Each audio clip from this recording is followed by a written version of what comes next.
ما تقفلش عشان في الفيديو ده هقول لك ازاي تلبس لو عندك مناسبه او شغل او ميتنج او انترفيو. طقم زي ده شياكه، الجاكيت جايبه من ديفاكتو، خفيف طبعا على القميص بتاعك والكرافته، والبنطلون ممكن يبقى قماش زي ده او جبردين. انا بصراحه الجزمه غيرتها من كلاسيك وخليتها بوت عشان تليق على الطقم السيمي فورمال ده، يمشي شغل بس ما ينفعش خالص ميتنج او انترفيو. طبعا تاني طقم هيكون البدله. خلي دايما اي مناسبه تروحها تكون مهمه لازم البدله يا تكون كحلي يا اسود يا رمادي. انا لبست بدله زي دي كحلي عشان بتليق معايا على اي حاجه.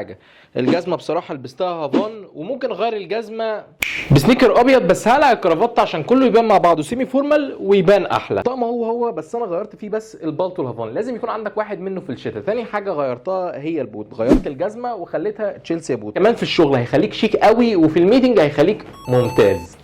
طبعا انت تستغرب الطقم ده شويه، بس حابب اقول لك ان البلوفرات اللي بسوسته رجعت موضه تاني. كنت جايبه في حوالي 300 جنيه من اسبوع.